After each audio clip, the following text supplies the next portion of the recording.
GPESC Podcast, Segurança Pública e Justiça Penal em Democracia. Neste episódio especial, você lembra dos 20 anos do GPESC, vamos inverter os papéis. Nosso entrevistado é o próprio coordenador do GPESC, Rodrigo Guiringhelli de Azevedo, sociólogo, professor da Escola de Direito da PUC e referência na interlocução entre ciências sociais, direito e políticas públicas de segurança. Ao longo de sua trajetória, tem contribuído com pesquisas empíricas, elaboração teórica e formação de novos pesquisadores, tendo uma atuação no debate público voltada à construção de instituições democráticas e abertas ao diálogo com o campo acadêmico. Bom, pessoal, bom dia, boa tarde, boa noite para quem vai nos ouvir no podcast. Eu, Luísa Dutra, entrei no lugar, então, do professor Rodrigo Guiringhelli de Azevedo para fazer esse ótimo papel de entrevistá-lo. Então, nessa entrevista, a gente vai conversar sobre a trajetória do professor Rodrigo, suas contribuições, né, acadêmicas, reflexões sobre o campo de segurança pública, da criminologia e da pesquisa empírica em direito no Brasil. Além, claro, dos caminhos possíveis para a gente pensar políticas públicas mais eficazes e democráticas. A gente aproveita também hoje para agradecer aos colegas do GPESC que contribuíram de forma tão querida na formulação das perguntas da entrevista que a gente vai fazer hoje com o professor Rodrigo. Então, agradecemos a Rafaela Palamola, a Marcele Cipriani, Larissa Urruti Pereira e o Guilherme Dornelles. Muito obrigada, viu, pessoal, pela parceria aí.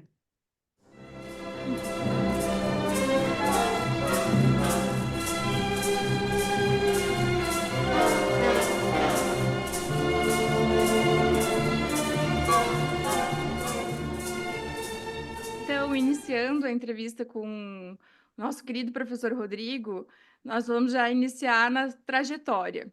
Então, professor Rodrigo, a tua trajetória acadêmica mostra um esforço contínuo para evidenciar que as ciências sociais podem contribuir para a compreensão dos fenômenos jurídicos e das instituições do sistema de justiça e segurança.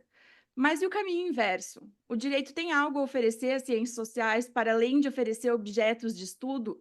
Existe uma interlocução frutífera possível? Muito bem, eu queria começar saudando, né, minhas duas entrevistadoras, a Laura Hipólito e a Luísa Dutra, as duas que são integrantes do GPESC já há bastante tempo e as duas que têm uma formação interdisciplinar, que é o que tem caracterizado tanto a minha atuação quanto os trabalhos que eu tenho orientado, especialmente a partir desse diálogo, né, entre o direito e as ciências sociais, mais especificamente a sociologia. A Laura fez o mestrado em Ciências Sociais, depois o doutorado em Ciências Criminais, e a Luísa fez na graduação a formação tanto em Direito quanto em Ciências Sociais, e depois o mestrado e agora o doutorado em Ciências Criminais. A trajetória, na verdade, de vocês reflete muito essa minha tentativa, né, de, a partir daquilo que eu fiz lá nos anos 90, me formando em Direito e depois ingressando no mestrado em Sociologia, depois no doutorado em Sociologia, desenvolver o campo dos estudos que nós chamamos sociojurídicos, né?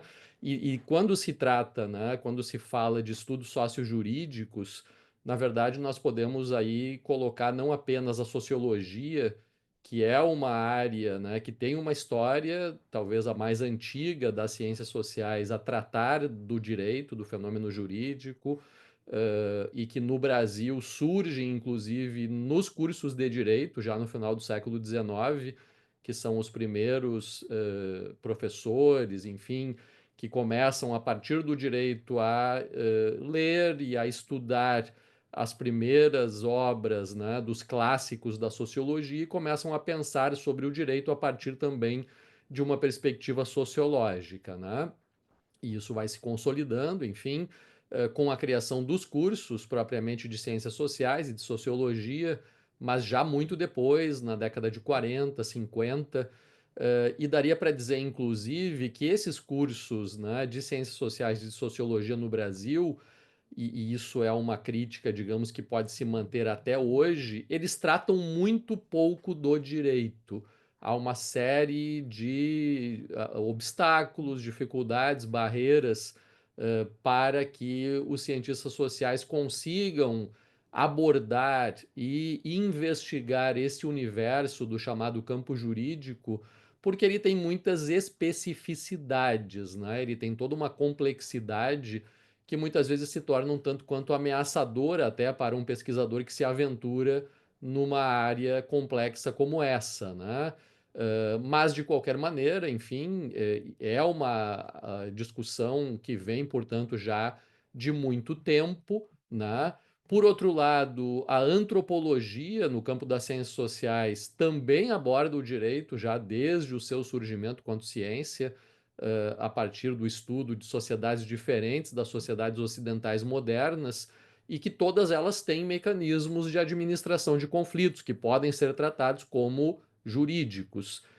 E justamente a partir dessas contribuições da antropologia, nós começamos a pensar justamente sobre a possibilidade de aperfeiçoamentos, de mudanças, de até mesmo, né, de um estranhamento desse modelo construído na modernidade para lidar com a conflitualidade social. E ainda, né, a ciência política, que seria a terceira das ciências sociais, ela também tem muito a dizer sobre o direito e sobre o poder judiciário, porque ele é um poder, né? E justamente por isso ele começa a ter um protagonismo cada vez maior a partir de meados ali do final do século XX. E muitos pesquisadores vão dizer, inclusive, que ele é o poder predominante, pelo menos no final do século passado e início desse século. Nesse momento, há algumas questões em relação a isso que nós vamos poder discutir mais adiante, mas, de qualquer maneira, nesses últimos 20 anos, especialmente a ciência política no Brasil, também tem dado uma contribuição importante e uma contribuição que eu sempre considerei relevante na discussão de um dos temas que eu trabalho já há bastante tempo, que é a política criminal, ou seja, um âmbito do debate criminológico e do sistema penal, que é o da produção das normas em matéria penal e de como essas normas são aplicadas, como elas de fato produzem algum tipo de resultado, né? Sejam aqueles resultados previstos, sejam resultados até não previstos ou até perversos, né? Então, bem, tudo isso diz respeito ao debate da ciência política. Então, na minha formação, eu sempre procurei colocar todos esses saberes em diálogo.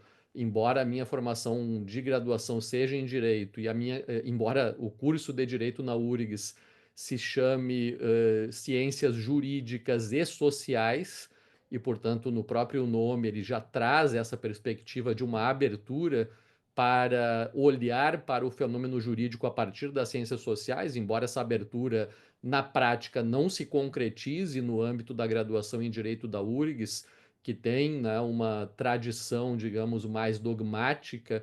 De qualquer maneira, a minha perspectiva sempre foi essa, sempre foi colocar esses saberes em diálogo.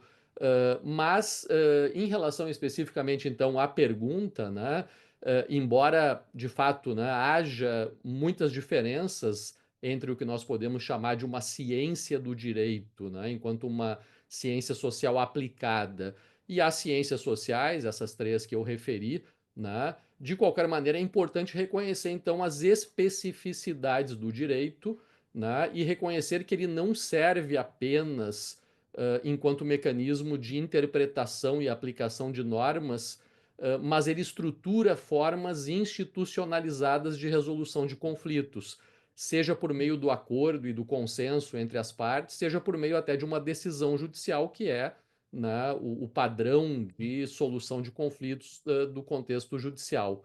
Então, o direito é, antes de tudo isso, uma técnica de administração de conflitos e de exercício de poder, articulada a um campo profissional específico, que é o campo jurídico, que tem agentes, instituições, uma linguagem própria e disputas internas, né? Então, enquanto a sociologia do direito oferece uma perspectiva externa de como isso tudo funciona, ou seja, um olhar de fora em relação a todo esse contexto, né? E na medida que ela não se interessa prioritariamente pelo conteúdo das normas, mas pelos efeitos sociais dessa normatividade, pelas condições de produção dessas decisões, ou até pela forma como o sistema jurídico se articula com outras esferas da vida social, como o campo econômico, o campo da política, da moral e dos costumes, o campo jurídico, e isso eu refiro aqui a partir justamente da obra do Pierre Bourdieu e da análise dele sobre o campo jurídico, ele é um dos mais fundamentais para a reprodução social. E por isso mesmo ele tende a ser mais fechado, mais conservador e menos permeável à crítica externa do que, por exemplo, o campo científico, acadêmico ou o campo cultural, que tem uma maior abertura para possibilidades de mudança, né? Então, essa autonomização, digamos assim, dos campos sociais, mas especificamente do campo jurídico, ela tem efeitos ambíguos, né? Por um lado, isso garante um grau de previsibilidade e de racionalidade das decisões, né? Permitindo que sejam tomadas com base em regras e princípios que são internalizados pelos operadores jurídicos, mas, por outro lado, essa autonomia pode levar a um distanciamento das consequências sociais concretas dessas decisões. E aí me parece que o diálogo entre o direito e as ciências sociais se torna fundamental. Então, o direito é um fenômeno de poder que busca se legitimar historicamente por meio de fontes externas, como a religião, a razão, e nas sociedades democráticas contemporâneas, por meio da Constituição e da ideia de uma soberania popular, de uma racionalidade legal baseada na soberania popular e nas normas democraticamente estatuídas, né? Então, reconhecer isso é reconhecer que o fenômeno jurídico é complexo, é multifacetado e, ao mesmo tempo, é central para a ordem social moderna. O que impõe, na minha opinião, para as ciências sociais e para a sociologia em particular, a necessidade de uma abordagem que não reduza o direito a um mero instrumento de dominação de classe, como em certas leituras marxistas mais ortodoxas, mais deterministas, mas que também não idealize a autonomia do direito, ignorando os seus limites, contradições e as suas conexões com outros campos, né, ou outros espaços da vida social, como o espaço político ou o espaço econômico, né? Nos meus estudos, em particular, desde o mestrado sobre os juizados especiais criminais até as pesquisas mais recentes sobre política criminal, funcionamento das instituições, eu tenho buscado justamente esse equilíbrio, né, de reconhecer o direito como um saber especializado, legítimo e com finalidades sociais próprias, mas que precisa estar permanentemente aberto ao diálogo com a sociedade e com a crítica sociologicamente fundamentada. E eu acredito que esse diálogo, quando feito com respeito à alteridade, com honestidade teórica e com rigor metodológico, ele pode ser muito frutífero, tanto para o fortalecimento de uma justiça mais democrática e mais aberta às demandas sociais por justiça, quanto para a construção de um conhecimento sociológico mais sensível às estruturas institucionais. Então, concluindo, eu diria que isso não é fácil, né? Porque há muitas disputas. Na verdade, quando se trata, né, dessa relação entre direito e ciências sociais, direito e sociologia, nós estamos falando do campo acadêmico, estamos falando, né, de uma série de monopólios ou de tentativas de monopolização do saber a respeito dessa tecnologia de administração de conflitos e exercício de poder. E aí há realmente muitos conflitos, muitos maus entendidos, né? Mas me parece que esse diálogo ele é muito produtivo e ele precisa ser estimulado tanto da parte, né, de nós pesquisadores que tentamos, né, trazer esse olhar externo para o funcionamento do direito e do poder judiciário, quanto por parte dos próprios agentes jurídicos que de alguma forma, tendo contato com essas pesquisas, né, e com os seus resultados, podem também, de alguma maneira, ter algum tipo de reflexividade em relação às suas posições e em relação à sua conduta, né, enquanto agentes que têm essa tecnologia à mão, né? Isso não é fácil também da parte deles, mas me parece que o caminho é esse, e há exemplos, né, contemporâneos de que isso pode ser realmente efetivado, até mesmo analisando decisões judiciais que têm incorporado nos seus conteúdos, nas sentenças, acórdãos, e decisões judiciais de maneira geral, elementos que vêm dessa produção, né, das ciências sociais e que têm servido como fundamentação, inclusive, de decisões judiciais. Obrigada, Rodrigo. E agora pensando um pouco mais no campo da pesquisa, enfim, entrando um pouco mais no campo da pesquisa sociojurídica, assim, eu queria te perguntar, né, primeiro a metodologia de pesquisa, ela é uma área onde tu tem uma contribuição muito forte, né, e amplamente reconhecida, especialmente quando a gente está falando formação de mestres, de doutores, né, em direito e sociologia, como tu já comentou no início, né, da tua fala, na introdução. Mas eu queria saber, na tua avaliação, os estudos sociojurídicos avançaram metodologicamente, falando desde o diagnóstico crítico, feito por Luciano Oliveira em Não Me Fale do Código de Hammurabi? E também, para completar, quais são os caminhos que tu entende que ainda precisam ser trilhados para fortalecer a pesquisa sociojurídica? Certo, Luísa, obrigado pela pergunta, e até para esclarecer os ouvintes, né? O professor Luciano Oliveira, ele é um sociólogo do direito pernambucano, né? Há muito tempo produzindo as suas obras no Recife, primeiro na Federal e depois na Católica. E ele tem textos clássicos, né, da sociologia do direito brasileira, entre eles Sua Excelência o Comissário, né, que é uma obra muito interessante sobre o funcionamento da polícia civil, das delegacias de polícia, lá nos anos 80, né? E esse texto que tu referiste na pergunta, o Não Me Fale do Código de Hammurabi, é um artigo que ele publicou também, acredito que há uns 30 anos atrás, já como professor de metodologia da pesquisa na Faculdade de Direito, lá da Federal de Pernambuco, e se tornou um clássico, né? Porque justamente ele está nesse texto criticando, digamos assim, um padrão de produção de pesquisa, entre aspas, que caracterizava a área do direito há 30 anos atrás, quando os programas de pós-graduação eram muito incipientes, os trabalhos de conclusão de curso tinham muito pouca fundamentação metodológica, e todo aluno de graduação queria fazer um trabalho sobre um determinado tema, e aí vinha desde a pré-história até o momento atual, procurando trazer elementos em meia página sobre séculos inteiros de transformações no âmbito jurídico, né? Então, essa é a crítica que o Luciano fazia naquele texto, mas não só isso, uma série de outras coisas, no sentido de que os trabalhos, né, de pesquisa jurídica eram muitas vezes no formato de tratados, né? Ou seja, queriam dar conta de tudo a respeito daquele objeto sem um problema de pesquisa, sem objetivos mais definidos, sem uma hipótese de trabalho e sem uma metodologia especificamente voltada para a solução daquele problema de pesquisa que se poderia, de alguma forma, estabelecer, né?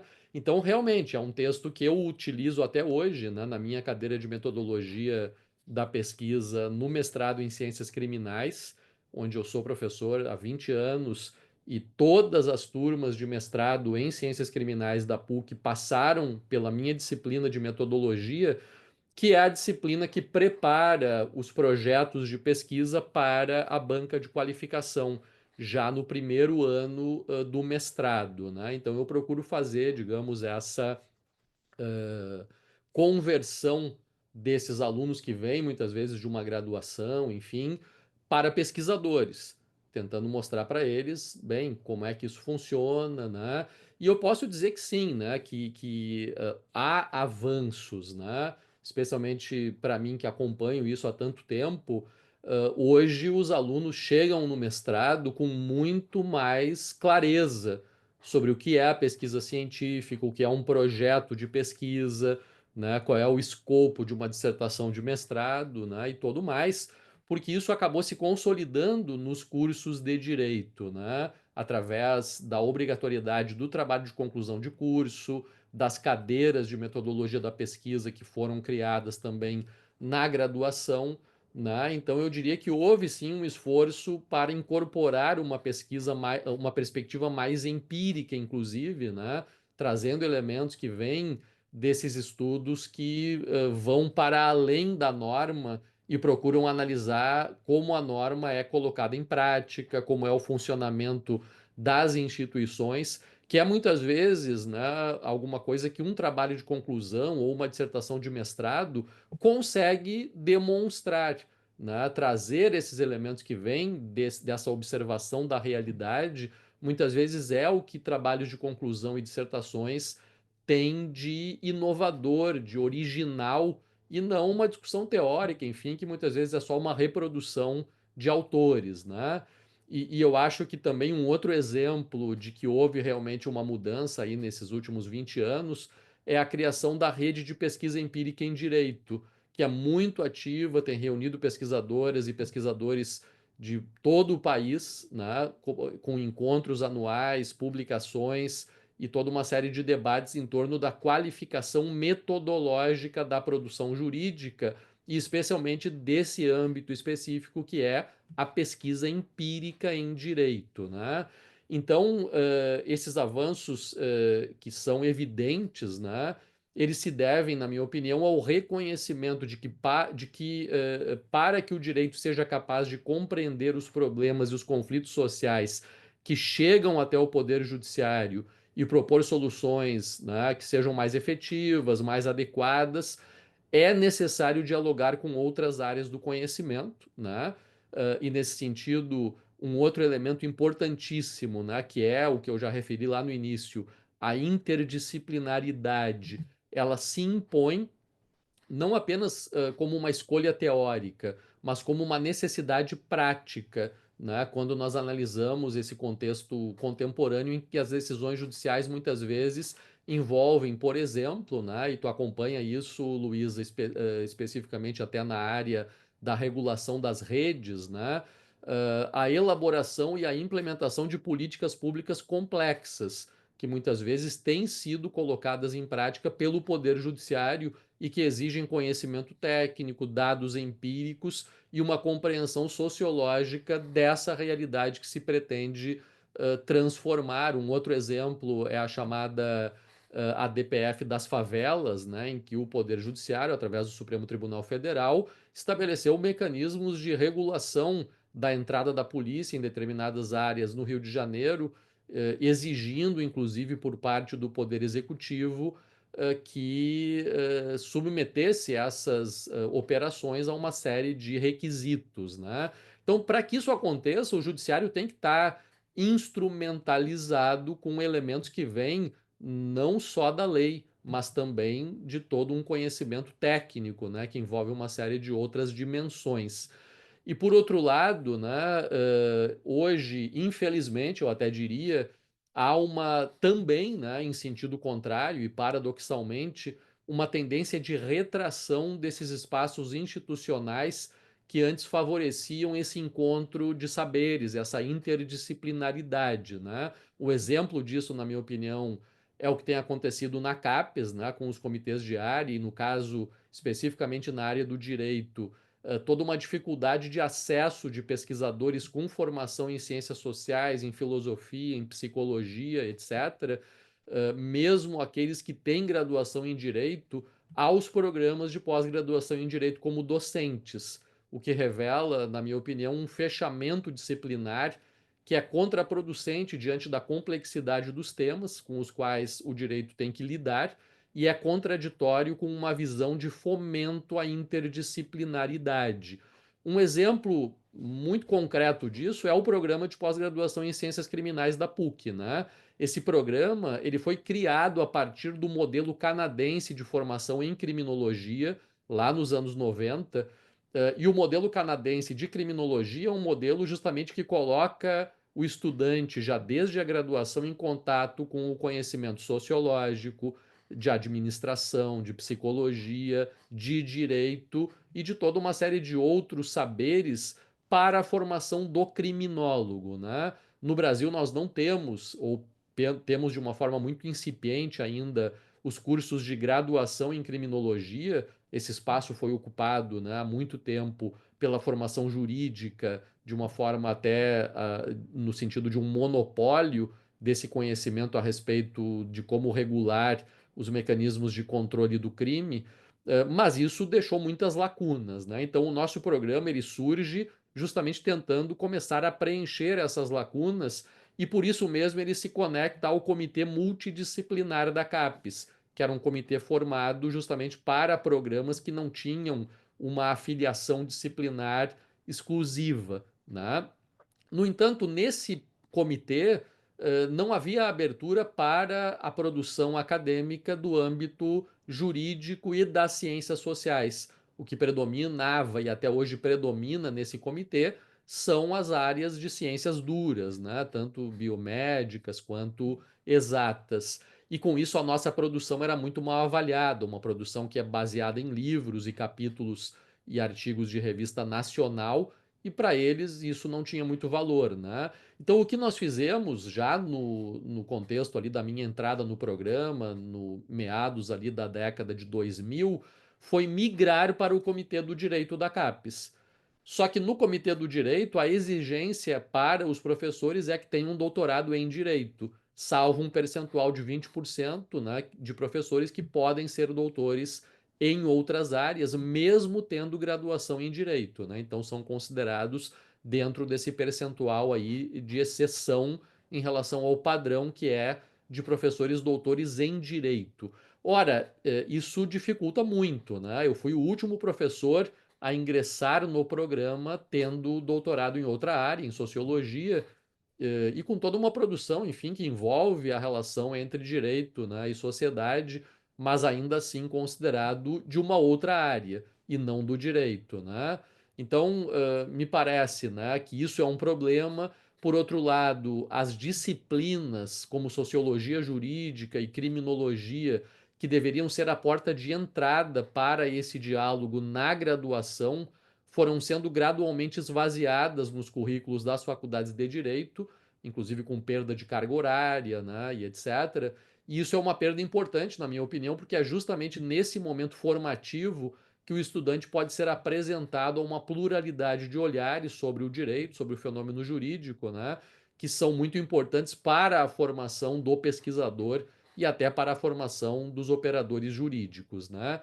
De qualquer forma, eu acredito que é muito importante, de qualquer maneira, valorizar o papel da pesquisa acadêmica e científica como parte da formação jurídica desde a graduação, o que significa não apenas reforçar, tanto na graduação quanto na pós-graduação, o ensino de disciplinas que abordam o direito de fora, externamente, com um olhar externo ao direito, mas também garantir que os cursos de direito tenham corpos docentes qualificados e com formação interdisciplinar, com titulação em nível de doutorado, né, com capacidade de conduzir projetos de iniciação científica e orientar uma formação crítica adogmática jurídica e metodologicamente sólida, né? E nesse sentido nós temos aí um duplo desafio, que é, de um lado, superar o formalismo, né, o formalismo estéril que ainda persiste em boa parte da produção acadêmica em direito,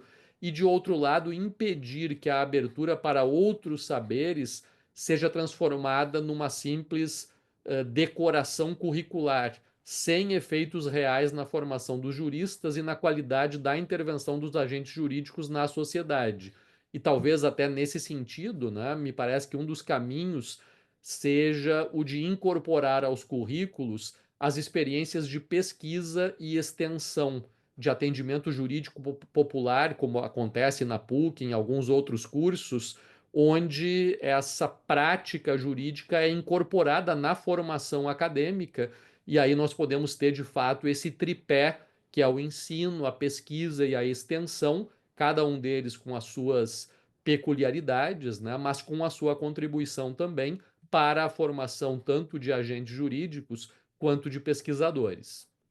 Professor, retomando agora a questão da metodologia, que a gente conversou um pouquinho na pergunta anterior ainda falando sobre isso. Em diferentes textos teus e intervenções, tu sempre insiste na importância da pesquisa empírica, como tu mencionaste até na resposta anterior. E é uma marca tua, porque quem foi teu orientando ou tua orientanda, enfim, sabe que para ser teu orientando ou tua orientanda tem que fazer uma pesquisa empírica, dada a importância que tu atribui a ela.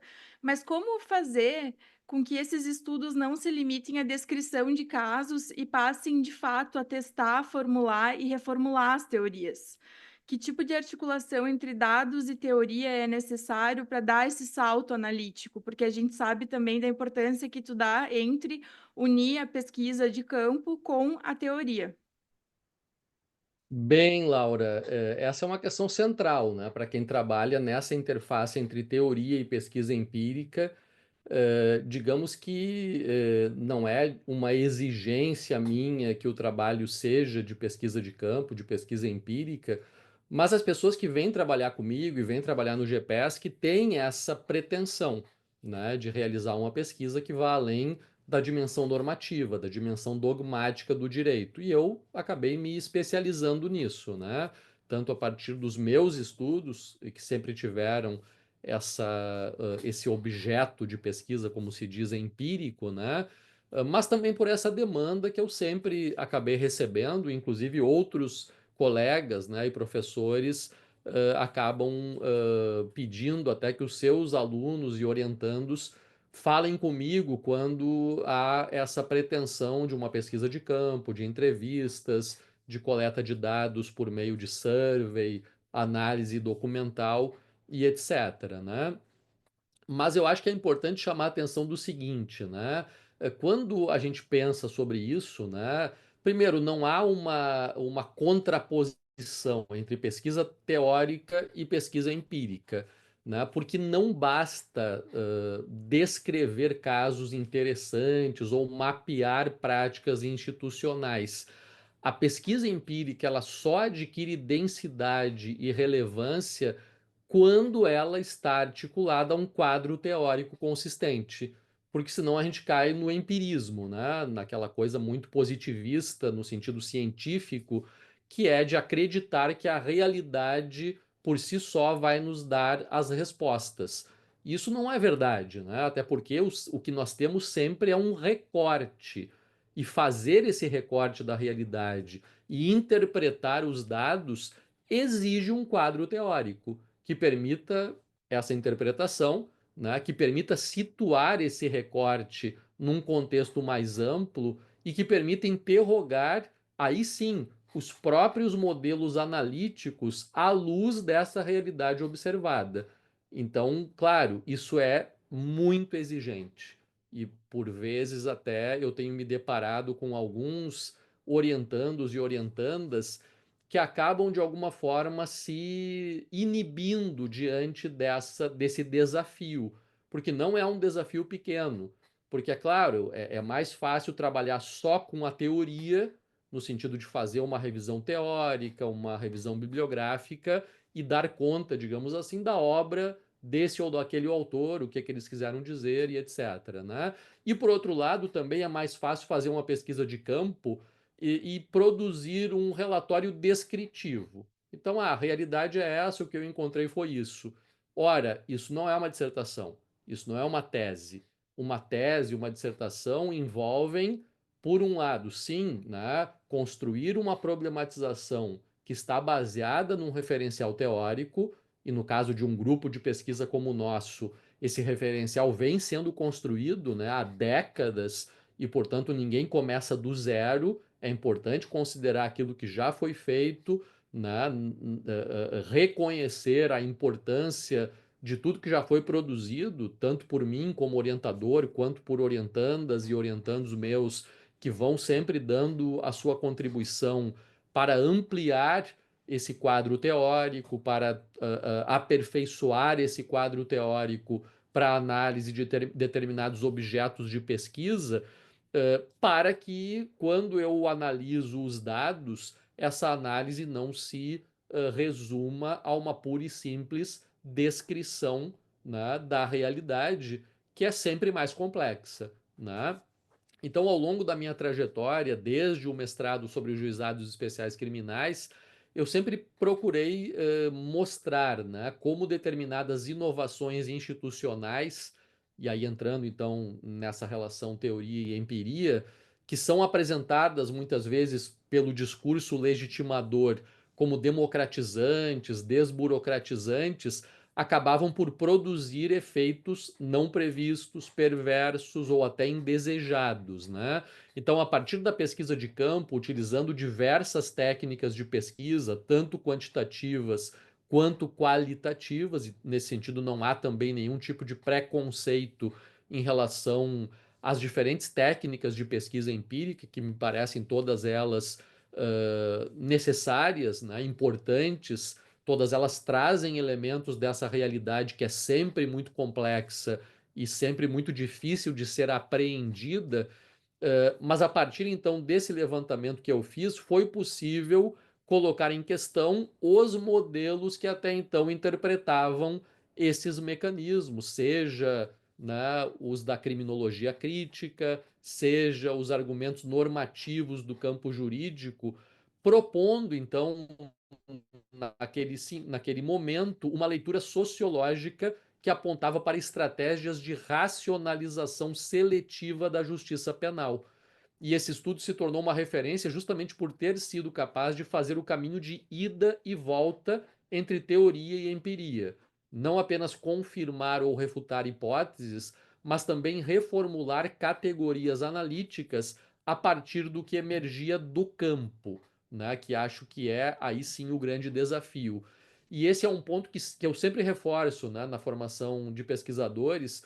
O campo deve ser entendido não como espaço de verificação ou de confirmação de teorias, mas como espaço de produção teórica situada. E isso exige um domínio teórico, sim, né? Mas também abertura ao inusitado, ao que não se encaixa, ao que desafia os modelos prévios, ao que não estava previsto. Como eu costumo dizer, né, aos meus orientandos e orientandas, o dado empírico só fala se a gente souber escutá-lo a partir de um problema teórico bem formulado e, ao mesmo tempo, com disposição para se deixar surpreender, né? Então, no GPESC, essa tem sido uma diretriz permanente ao longo desses 20 anos, sobre temas os mais variados, né? Mentalidade policial, administração judicial de conflitos, políticas penais alternativas, mecanismos de enfrentamento à violência contra a mulher, políticas municipais de segurança, reformas legislativas, né? O que nos move não é confirmar uma teoria prévia, mas compreender fenômenos complexos e, com isso, tensionar os limites das abordagens existentes. E nesse sentido, né, é nesse sentido que eu vejo a pesquisa empírica como um motor de renovação teórica, desde que ela seja rigorosa metodologicamente, ancorada em boas perguntas e conectada a debates mais amplos. E por isso também eu sempre defendi na graduação em Direito a necessidade de incorporar a formação em pesquisa, estimular uma cultura investigativa que ultrapasse justamente o chamado comentário doutrinário ou normativo, né? O desafio é esse, é construir uma interlocução constante entre teoria e dados, mantendo sempre o cuidado metodológico, o respeito às especificidades do campo empírico e a disposição para pensar além dos modelos teóricos estabelecidos. O empírico sem teoria é uma pura descrição de um recorte da realidade que não nos leva muito longe. E a teoria, sem refletir sobre os achados de campo, os achados empíricos, ela também se torna uma teoria morta, uma teoria que é um modelo teórico muitas vezes desconectado da realidade, e o desafio é justamente promover essa conexão, que é a única maneira, né, que eu vejo de avançar no conhecimento científico. Legal, Rodrigo. E deixa eu te perguntar, assim, mais na parte das políticas públicas de segurança no Brasil, que é uma área que tu anda se debruçando, né, se debruçou toda a tua trajetória acadêmica, né? Então, em diversos trabalhos tu tem destacado, né, como que as políticas públicas de segurança ainda operam, né, com base em modelos repressivos, como tu já disse agora, né, reativos e muitas vezes descolados de diagnósticos empíricos, que é o que a gente também estava discutindo aqui agora, e do envolvimento da sociedade civil. Então, diante disso, eu queria entender qual tu considera o maior desafio para a área de segurança pública no Brasil, né? e de que modo a pesquisa acadêmica, especialmente a partir da sociologia da violência, pode contribuir para a superação dos desafios que tu, enfim, apresentar na tua resposta, né? Seja no plano institucional ou no plano de construção de novas formas de regulação social. Certo, Luísa.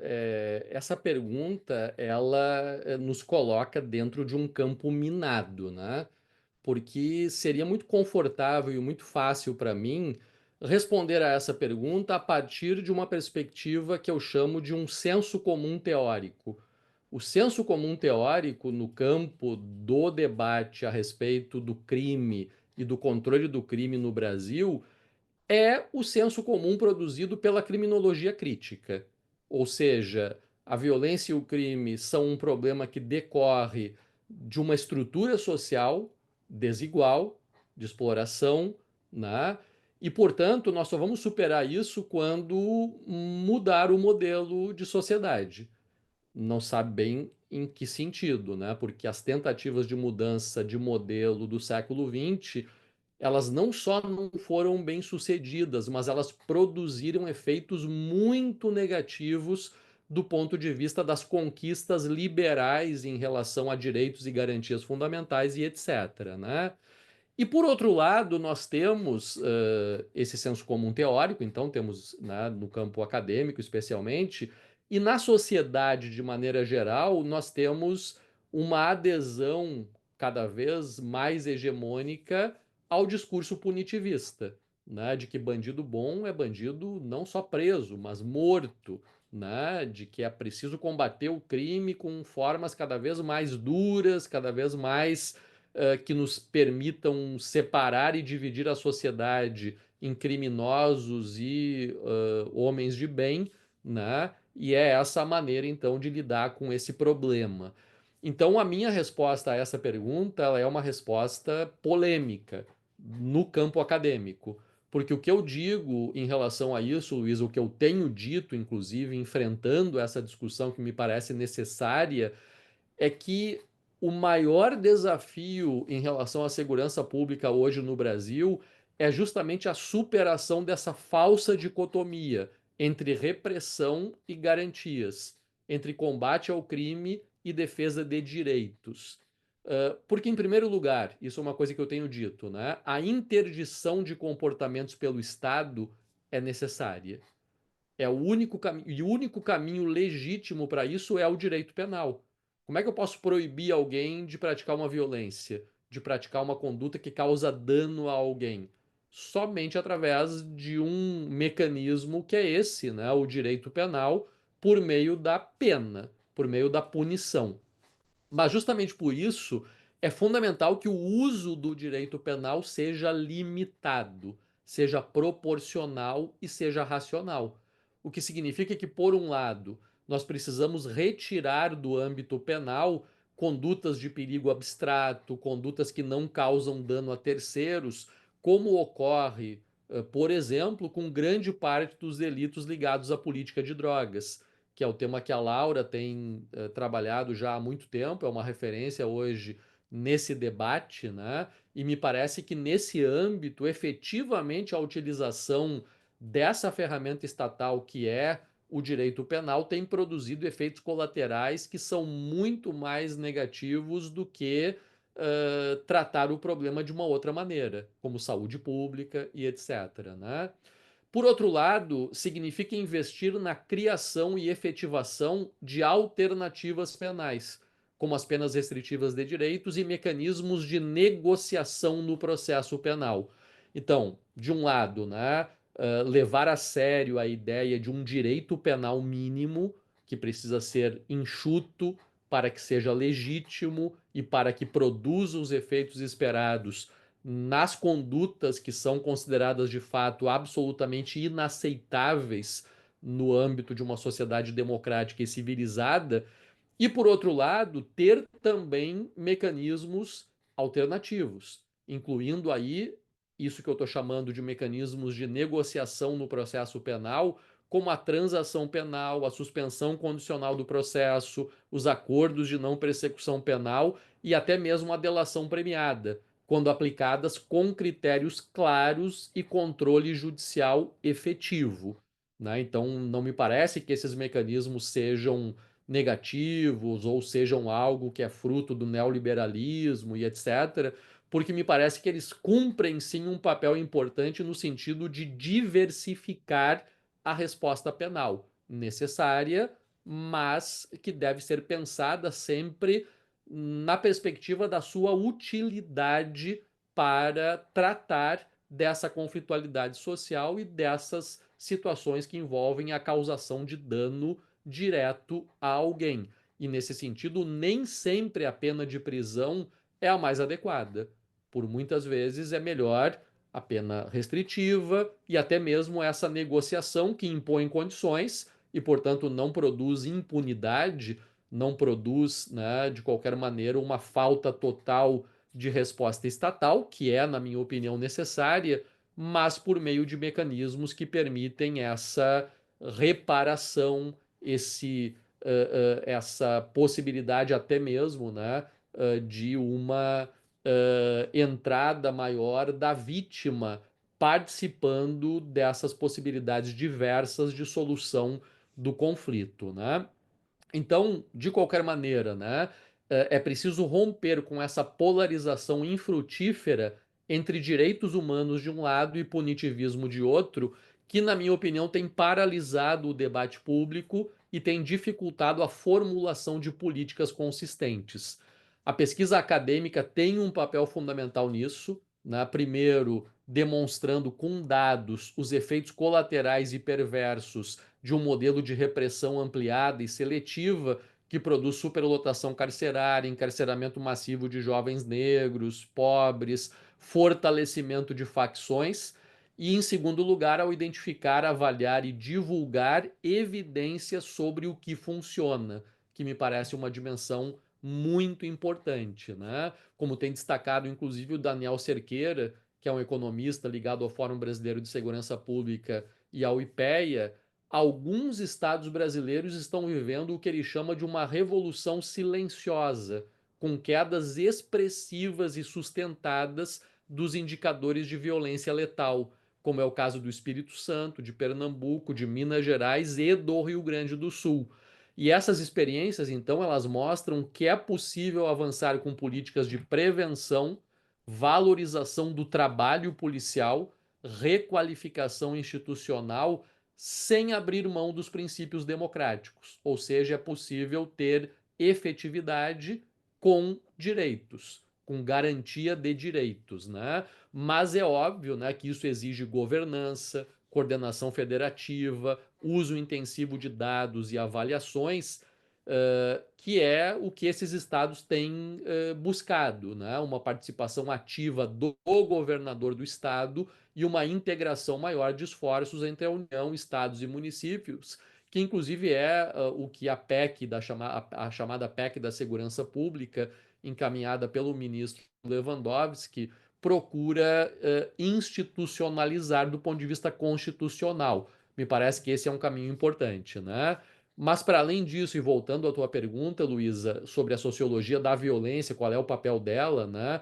Eu acho que ela pode contribuir não apenas com diagnósticos, mas também com instrumentos de leitura institucional, com modelos de governança democrática e com propostas para fortalecer o controle social da violência, tanto aquela que é praticada pelo indivíduo, quanto a que é praticada pelos próprios agentes estatais, como é o foco, né, da tua pesquisa sobre a utilização das câmeras no fardamento das polícias, né? E ela pode também ajudar a construir novas formas de regulação social em que o sistema penal não seja o único ou o primeiro recurso, mas um instrumento de última instância, de última ratio, articulado com políticas urbanas, educacionais, de saúde mental, de juventude e de geração de emprego e renda, né? Então, o desafio é construir uma política de segurança pública que seja democrática, eficiente e ampla, e não exclusiva ou puramente repressiva, né? E a pesquisa acadêmica tem muito a oferecer nesse sentido, desde que conectada aos problemas reais e dialogando com os atores que operam cotidianamente as instituições de justiça e segurança e também, eu queria destacar isso, né, os atores da sociedade civil organizada, que é uma questão que eu quero, né, destacar, que a sociedade civil organizada tem sido fundamental para impulsionar mudanças no campo da segurança pública. E eu estou me referindo aqui a organizações como o Fórum Brasileiro de Segurança Pública, o Instituto Sou da Paz, o Viva Rio, entre tantas outras, que têm contribuído de forma decisiva para a produção de dados confiáveis, a formulação de diagnósticos rigorosos e a proposição e implementação de políticas baseadas em evidências empíricas.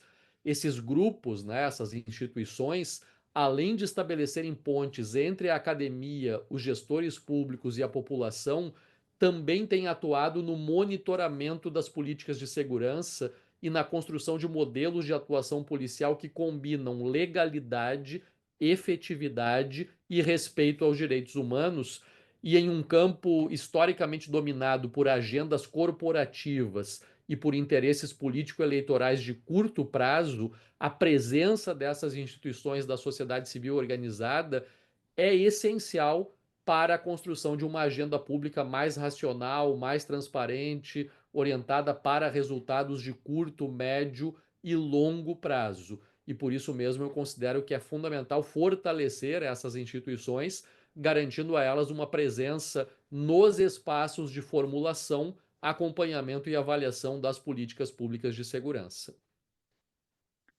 Perfeito. E, professor, dando continuidade agora às nossas perguntas, mas voltando cerca de 3 décadas, a gente queria questionar sobre a tua pesquisa de dissertação, né? A tua pesquisa sobre o surgimento dos juizados especiais criminais, que ainda hoje é um marco importante da sociologia jurídica no Brasil, porque tu fosse um dos primeiros pesquisadores a explorar a questão da informalização desde a perspectiva da crise da administração da justiça criminal. Então, passados mais desses 30 anos, desde que tu realizou a pesquisa, ainda hoje a gente discute os rumos da justiça criminal. Por conta disso, a gente queria saber quais estratégias tu entende que podem contribuir para que hoje a construção de um sistema de justiça possa ser mais democrático e menos seletivo. E se de alguma forma a justiça restaurativa pode ser um desses caminhos.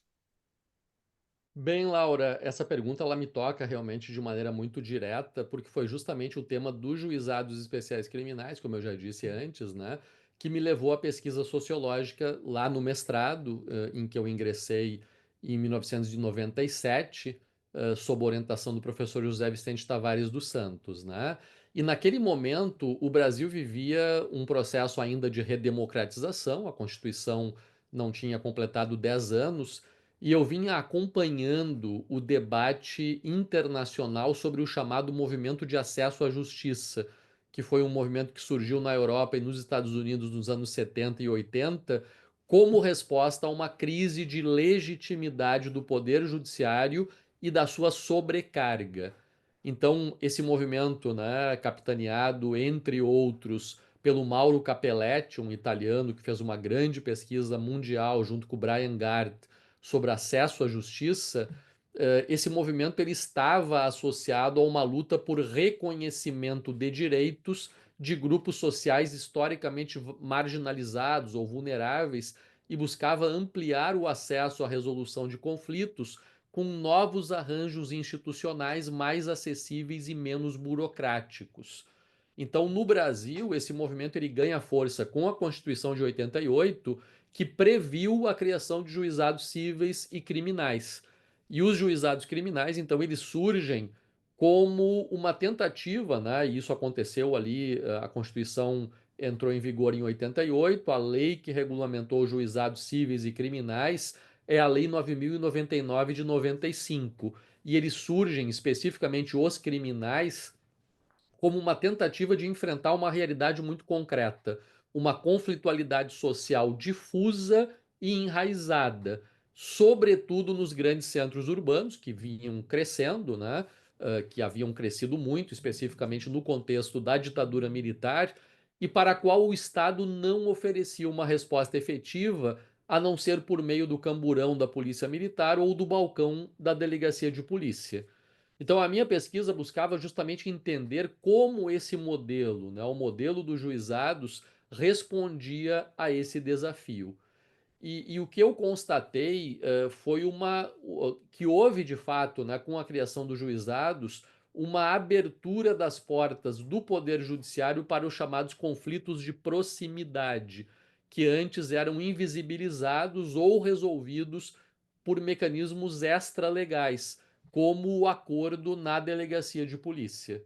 No entanto, com o passar do tempo, né, e já a minha pesquisa, mesmo naquele momento inicial de implementação, os juizados se burocratizaram e a composição do dano com a vítima, que era, né, um mecanismo previsto na Lei 9.099 e que deveria ser um instrumento de composição consensual do dano, né, então uma ideia, né, de que era possível resolver aquele conflito que envolvia muitas vezes um bem de pequeno valor ou uma ameaça por meio de uma composição entre o autor do fato e a vítima. Mas isso já naquela época era deixado em segundo plano, era deixado de lado e tornando a transação penal um rito quase automático, frequentemente sem a participação da vítima e muitas vezes sem considerar, inclusive, as condições reais dos autores dos delitos para cumprirem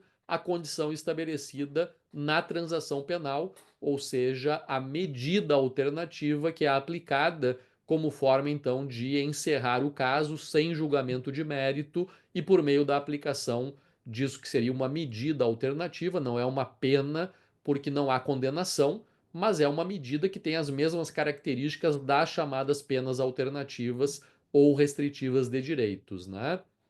Então, nesse ponto, inclusive, acho que é importante referir que durante o governo Fernando Henrique Cardoso, o segundo governo, o ministro Miguel Reale Júnior, na época ministro da Justiça, criou uma comissão de reforma dos juizados especiais criminais.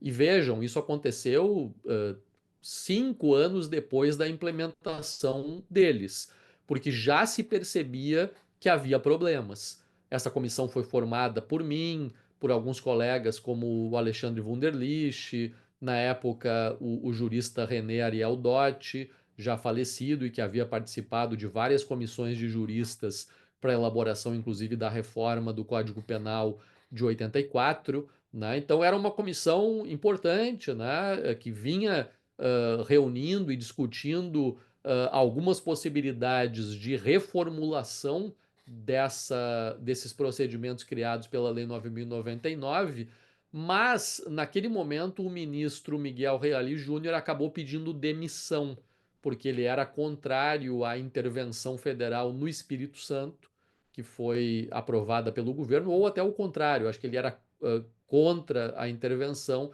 ele era a favor da intervenção que acabou não acontecendo. Enfim, a situação foi essa. E com isso a comissão foi encerrada, sem que houvesse uma conclusão dos trabalhos, né? Inclusive, os trabalhos que foram feitos pela comissão acabaram resultando em duas coletâneas chamadas O Direito por uma Cultura Dialogal, uma coisa do tipo, que foram publicadas pela editora Lumen Iuris lá em 2001, 2002, onde há vários artigos, entre eles um meu, a respeito de quais seriam essas inovações que poderiam ser trazidas para o aperfeiçoamento dos juizados especiais criminais. De qualquer forma, elas iam muito no sentido, né, da chamada justiça restaurativa, que é uma coisa que nos anos 80 não se falava nesse conceito de justiça restaurativa, mas que veio, né, se consolidando, inclusive a partir do trabalho de alguns orientandos meus que trabalharam com esse tema e que são referências importantes nessa área, como Daniel Achuti, a Rafaela Palamola, a Michele Karen dos Santos, que são hoje, né, pesquisadores que têm tratado de diversas dimensões aí dessa temática da justiça restaurativa, né?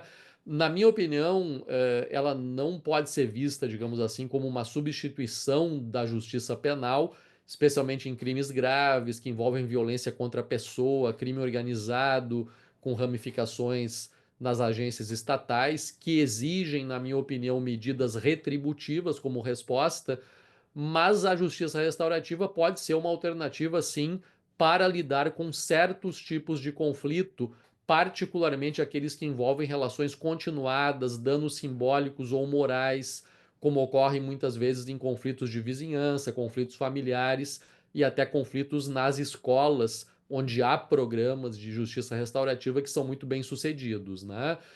Eu acho que é importante reconhecer que há riscos nesses procedimentos restaurativos. O professor Roberto Cante de Lima, recentemente falecido, ele apontava, né, alertava em relação a esses riscos de que práticas informalizadas de resolução de conflitos poderiam reforçar desigualdades já existentes, acomodar injustiças, invisibilizar vítimas, caso não houvesse uma regulação, né? E por isso não basta falar em justiça restaurativa como uma panaceia.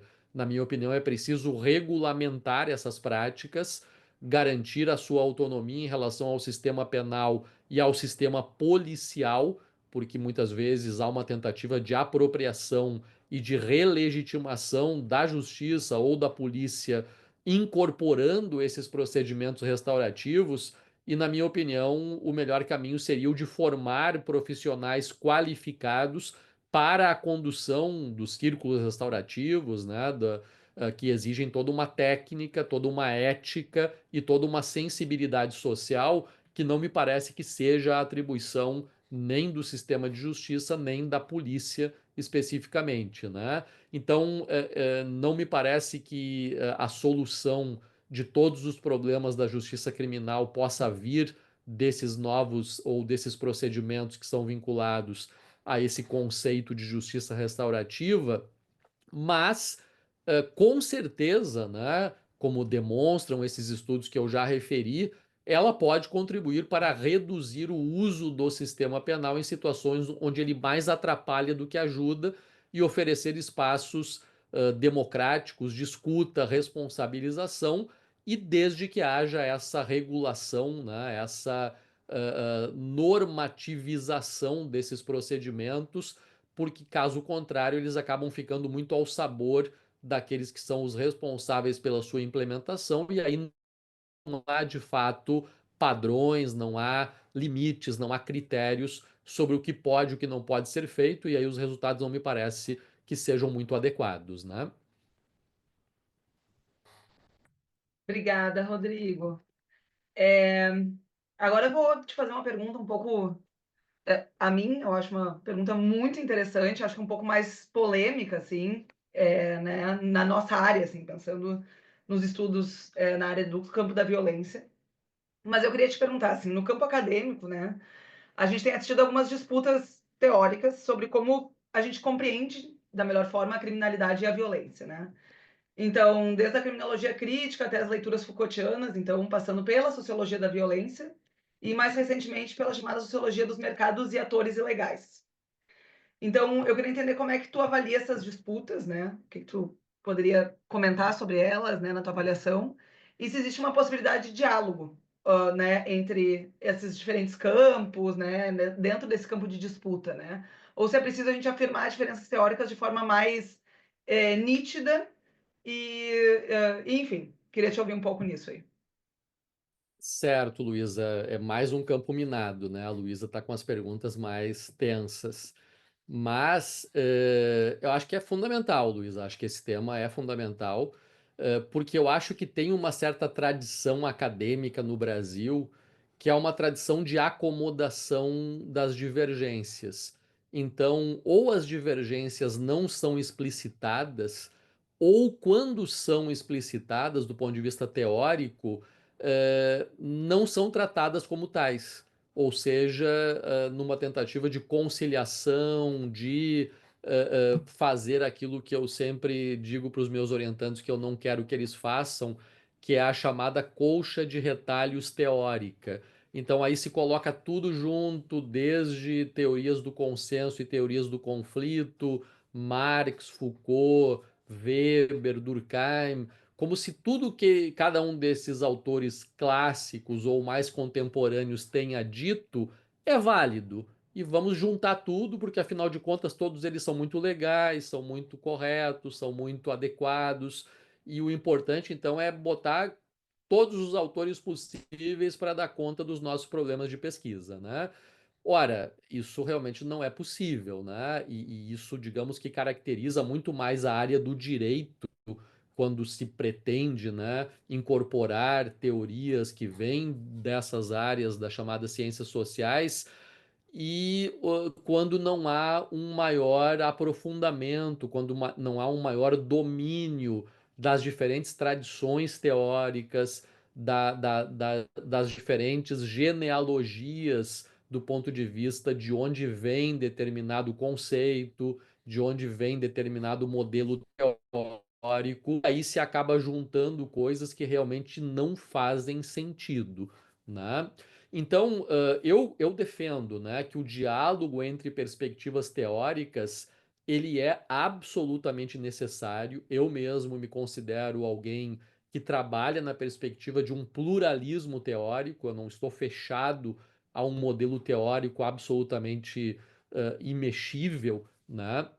Porque isso, e do ponto de vista científico, na minha opinião, é um dogmatismo que não é produtivo, né? Quando se pretende examinar objetos de pesquisa que vêm da realidade empírica, que são absolutamente originais muitas vezes e exigem um tratamento que não é simples do ponto de vista teórico, né?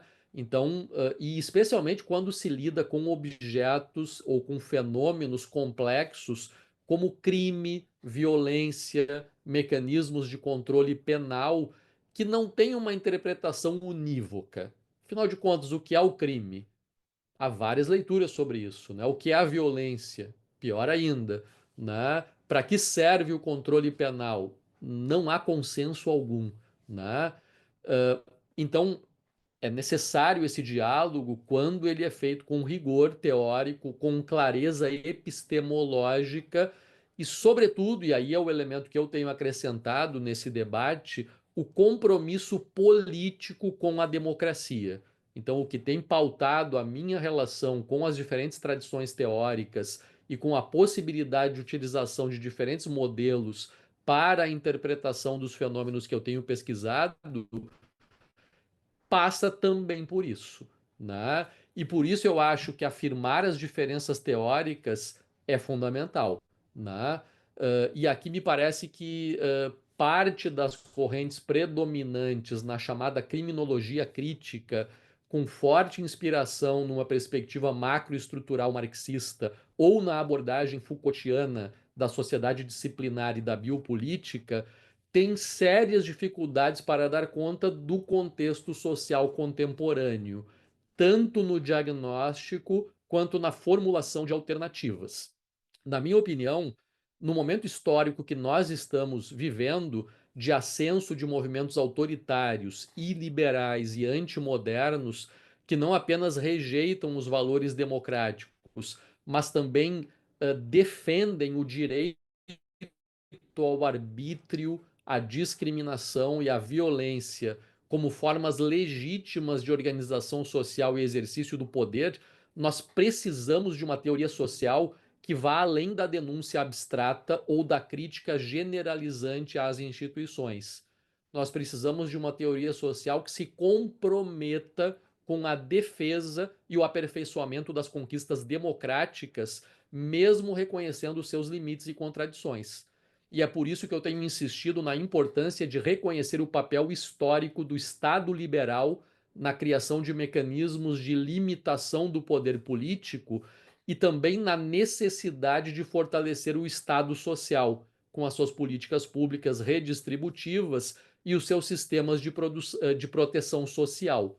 Na minha opinião, o não reconhecimento desse legado, né, seja por ingenuidade ou por dogmatismo teórico, ou por posições políticas apocalípticas, só tem contribuído para o avanço de nacionalismos xenófobos, de populismos punitivos e de dinâmicas de neofeudalização, nas quais a governança é capturada por algoritmos informacionais que conectam o poder político às grandes corporações, esvaziando a esfera pública e a própria ideia de democracia.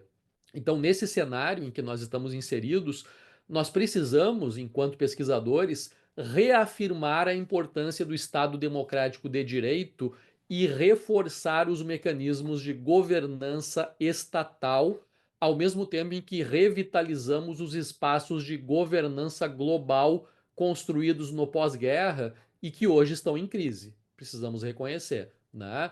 Isso implica, no plano acadêmico também, avançar na construção de uma teoria social contemporânea que supere as dicotomias clássicas, como aquela entre estrutura e ação, e que seja capaz de reconhecer os constrangimentos institucionais sem cair no determinismo, mas também de reconhecer as brechas e possibilidades para a ação transformadora dos sujeitos sociais, né? Então, dito isso, eu acho importante destacar também as diferenças internas dentro do próprio campo das ciências sociais aplicadas à segurança pública e à justiça penal, né, como tu mesmo referiste na pergunta, que é essa divisão, digamos assim, entre a sociologia da violência e a sociologia dos mercados e atores ilegais. A sociologia da violência, ela se consolidou nas últimas décadas com base num diálogo muito intenso com as teorias clássicas e contemporâneas, mas também com muita conexão com os atores institucionais, tanto por meio de pesquisas aplicadas, quanto de cursos de formação, projetos de cooperação, tanto com governos quanto com organizações da sociedade civil. Foi por esse caminho que nós conseguimos, por exemplo, transformar diagnósticos acadêmicos em propostas de políticas públicas. E isso me parece muito importante, né? E muito marcante, né, na consolidação dessa vertente da sociologia brasileira, que é a sociologia da violência. Já isso que tu chamaste, né, de uma sociologia dos mercados e atores ilegais, tem uma orientação um pouco diferente. Essa sociologia, ela se insere mais diretamente na tradição da sociologia criminal, buscando compreender as formas de organização, sociabilidade e reconhecimento presentes em dinâmicas criminais, como o tráfico de drogas, o roubo, atividades desse chamado mundo do crime, né? Nesse sentido, os estudos etnográficos têm sido particularmente utilizados, né? E eles revelam as consequências concretas de décadas de seletividade penal e superencarceramento no Brasil, que contribuíram para a constituição de grupos e redes criminosas com alta capacidade de organização e de reprodução simbólica. Então, não há dúvida, né, que esses estudos oferecem contribuições inegáveis, principalmente para a compreensão dos efeitos perversos do sistema penal, mas também para a formulação de políticas de justiça e segurança que sejam mais realistas e menos estigmatizantes. Mas eu acredito que ainda falta uma maior articulação entre esse campo e o debate institucional e normativo que permita conectar os achados empíricos com a construção de políticas públicas de prevenção e controle da violência. No GPESC, como vocês sabem, né, nós temos buscado justamente essa combinação entre fundamentação teórica, pesquisa empírica e compromisso institucional, articulando os saberes acadêmicos com a prática e com os desafios concretos da segurança pública. Eu acho que é possível manter esse diálogo teórico em movimento, né? Mas também é preciso afirmar com clareza quais são os compromissos ético-políticos que orientam essas escolhas, tanto analíticas quanto práticas. Professor, e seguindo esse gancho do aperfeiçoamento institucional, né, e da importância dele, a gente queria perguntar como compatibilizar perspectivas voltadas justamente ao aperfeiçoamento institucional, que é tão relevante, tão importante como a tua resposta anterior justamente frisou, com abordagens que se concentrem em ordens sociais alternativas, regimes normativos plurais e práticas informais de controle. De forma que eu te questiono, essas leituras elas podem ser compatibilizadas? Bem, Laura, essas questões que vocês estão me trazendo, elas são questões de altíssima complexidade, inclusive para tratar num podcast, né, Luísa? Porque são questões, enfim, questões que vão ao centro do debate sócio-jurídico contemporâneo, mas que ao mesmo tempo fazem parte de toda uma tradição de estudos desse campo, especialmente da sociologia do direito, né?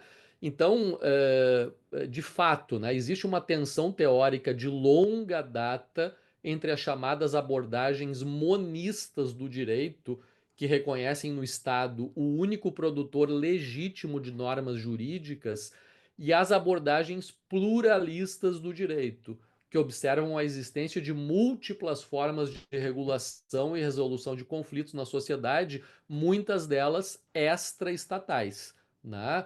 Essa tensão está na origem da sociologia do direito, desde as formulações de dois alemães no final do século XIX, o Eugen Ehrlich na Alemanha com a sua noção de direito vivo, e o Max Weber, né, que destacou justamente o papel do Estado moderno como detentor do monopólio legítimo, tanto da violência física quanto da produção normativa coercitiva.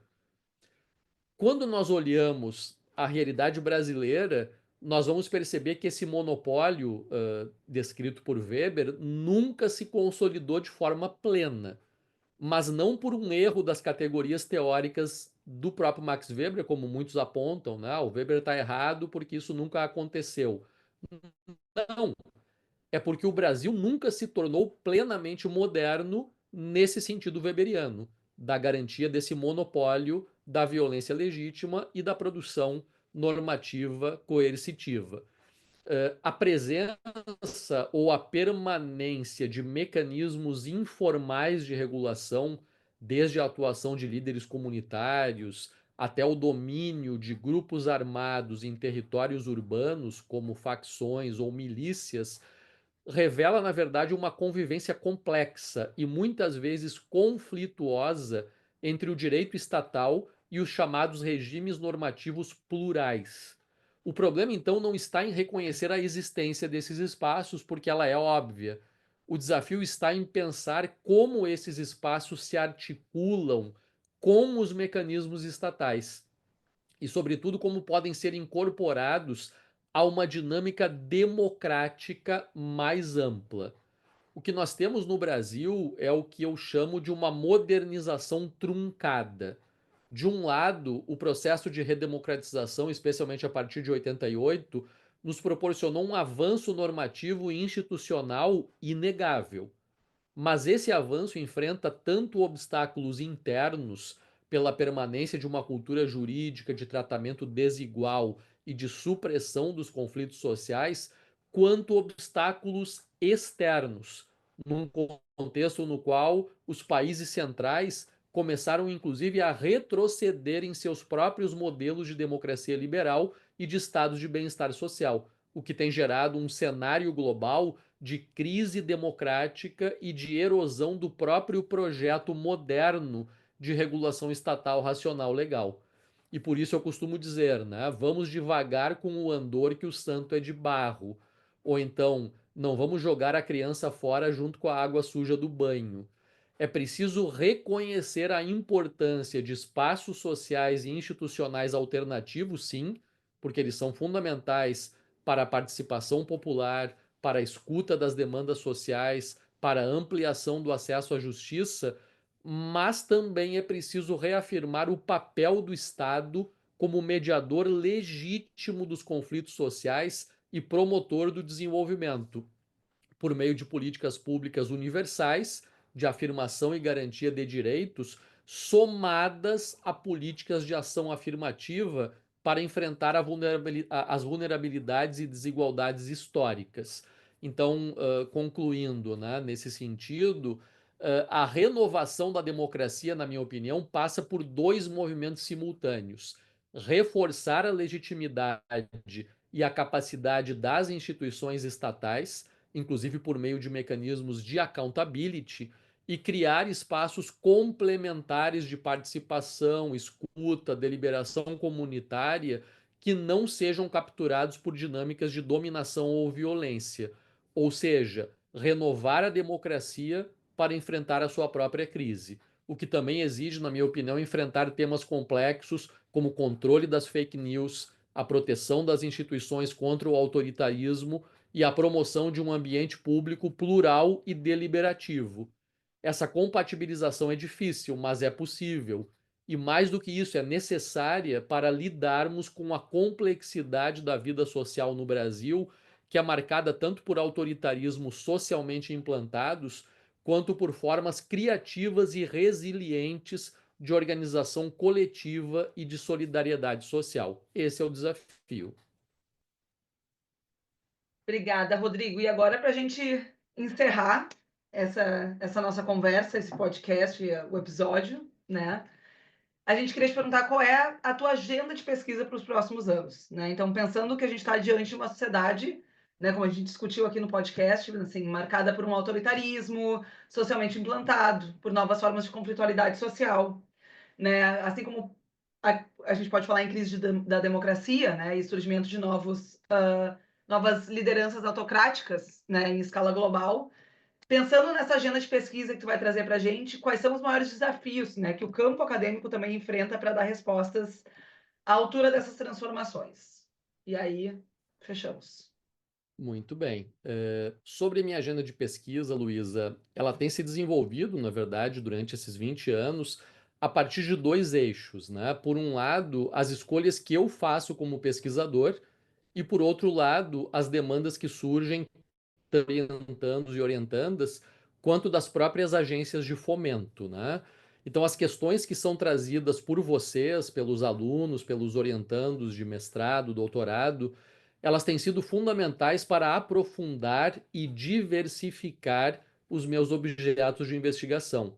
Nos últimos anos, essa demanda tem se concentrado em temas como política de drogas, violência policial com recorte racial, relação entre sistema penal e saúde mental, encarceramento feminino, violência contra a mulher, acesso à justiça em contextos de vulnerabilidade social, entre muitos outros, né? Mas aí tu já percebe que tem um conjunto de temas que muitas vezes talvez não sejam o meu foco prioritário, mas que acabam, né, sendo incorporados à minha agenda de pesquisa, né? Além disso, eu tenho me dedicado à análise das tendências de política criminal e de segurança pública no Brasil contemporâneo, mantendo ao longo dos últimos quase 30 anos uma linha que eu já venho desenvolvendo desde a minha tese de doutorado sobre as tendências do controle penal no Brasil e na Argentina nos anos 90, né? Então, nesse sentido, né, recentemente nós renovamos o nosso subprojeto no âmbito do INEAC, o Instituto Nacional de Estudos Comparados em Administração de Conflitos, com sede na Universidade Federal Fluminense, ao qual o GPESC está conectado nesses últimos 15 anos, e submetemos uma nova proposta de pesquisa ao edital universal do CNPq, partindo da hipótese de que há uma ruptura importante com as tendências de política criminal que predominaram nos governos da chamada Nova República. Inclusive, eu e a Laura publicamos um artigo recentemente na revista Terceiro Milênio tratando disso, né? Fazendo esse apanhado da política criminal e de segurança pública desde o governo FHC até o governo Bolsonaro e partindo, ou pelo menos sustentando essa hipótese de que haveria, né, uma ruptura. Porque o que nós temos visto nesse âmbito é uma mudança no centro de gravidade do debate político. A pauta da segurança pública, que antes era mais periférica, foi capturada e trazida para o centro por forças da extrema-direita, especialmente a partir da atuação da bancada da bala e de outras bancadas conservadoras no Congresso Nacional. A insegurança, portanto, passou a ser utilizada como uma plataforma eleitoral de mobilização política sem compromisso com evidências empíricas ou com parâmetros constitucionais de respeito aos direitos. E essa mudança, se nós estamos corretos nessa hipótese, ela impõe um desafio enorme para o campo acadêmico, né? De um lado, há a necessidade de compreender as transformações em curso com rigor teórico e empírico, como nós já dissemos anteriormente, né? E de outro, há uma urgência de contribuir com diagnósticos e propostas que possam dialogar com a sociedade e com as instituições democráticas. Então, o rigor teórico e empírico às vezes leva tempo para ser construído, mas a urgência desse diálogo, né, e dessa intervenção no debate público muitas vezes exige que nós possamos dar conta, né, dessas questões de forma mais rápida, digamos assim, em relação ao que seria o ritmo da produção acadêmica, né? Então nós estamos num momento em que a democracia está sendo corroída por dentro por discursos que se dizem democráticos, mas que operam no sentido da exclusão, da negação do outro, da intolerância e, portanto, da supressão de direitos e garantias fundamentais, que são uma das bases da ordem democrática. A outra base é a concorrência eleitoral competitiva por meio do voto popular, que também vem sendo solapada por mecanismos informacionais e algorítmicos de formação da opinião pública e de rebaixamento dos mecanismos de controle público. Então, esses não são fenômenos exclusivamente brasileiros, pelo contrário, né, há uma tendência global de ascensão de lideranças autocráticas, populistas e liberais que instrumentalizam o medo, o ressentimento, a insegurança para concentrar poder, restringir direitos e inviabilizar a concorrência eleitoral, né? Então, nesse cenário, me parece que o papel da universidade e da pesquisa científica é absolutamente central, né? E não por acaso ela vem sendo também atacada por diferentes governos autocráticos, né? Mais recentemente o governo Trump e a forma como tem lidado, né, com as universidades americanas. Nós precisamos, na minha opinião, reforçar o compromisso com a produção do conhecimento público, cientificamente fundamentado e socialmente relevante.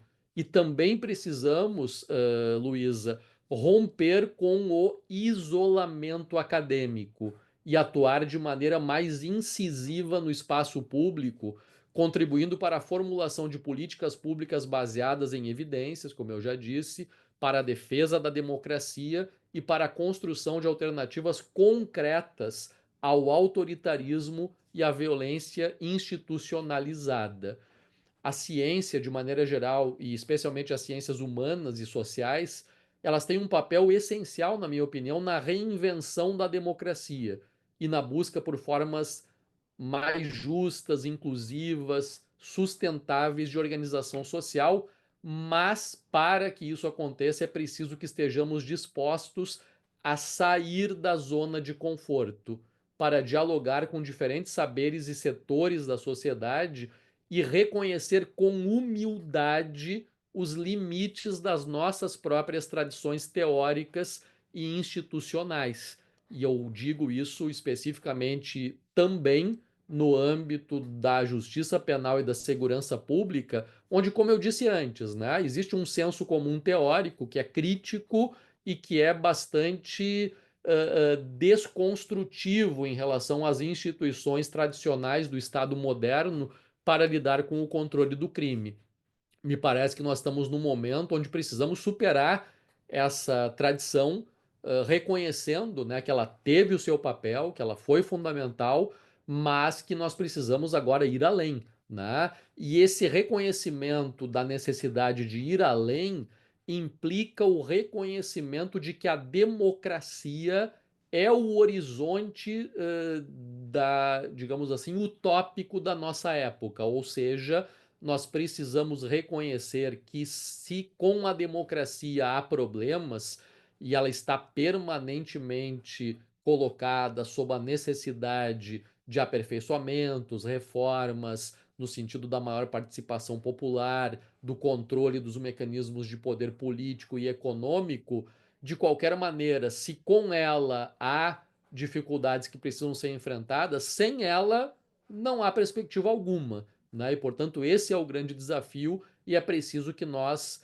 tenhamos a capacidade de reconhecer isso, né? De que o momento atual não é o de uma contraposição entre esquerda e direita, mas é o da contraposição entre as perspectivas autocráticas, autoritárias, iliberais e antidemocráticas, com todos aqueles que, qualquer que seja a sua orientação do ponto de vista político, acreditam ainda que a democracia é a única forma possível de convivência com a diferença, de produção de um espaço público realmente produtivo, inclusive para a ciência, porque em sociedades autoritárias, evidentemente que a ciência também sofre as consequências no sentido da restrição, como tem acontecido, né, nessas experiências que eu referi, né? Então, dito isso, e como essa era a última pergunta, né, eu queria concluir agradecendo a vocês duas pela condução da nossa conversa. Foi uma alegria muito grande para mim poder refletir sobre esse conjunto amplo, né, e rico de questões que são absolutamente atuais, absolutamente relevantes, embora extremamente complexas e áridas, até eu diria. Não sei se alguém vai ter a condição e a paciência de chegar até o final aqui desse nosso podcast. Mas, enfim, né? Foi esse momento e essa possibilidade de compartilhar algumas inquietações que têm orientado o nosso trabalho no GPESC e eu acho que é importante que elas sejam explicitadas, né? Esse programa e essa agenda, no sentido de que há uma coerência naquilo que tem sido feito, né? Essa coerência ela fica clara de alguma forma nesse conjunto de questões que nós apresentamos e que se articulam entre si também fica clara, né, no livro que acabou de ser publicado, que é o livro dos 20 anos do GPESC, Violência, Justiça Penal e Segurança Pública, e que vai ser lançado em breve, no dia 27 de junho, na PUC do Rio Grande do Sul, no programa de pós-graduação em Ciências Criminais, e que reúne 13 artigos que são todos eles produzidos por doutores, né, que foram orientados por mim e que participam ou participaram do GPESC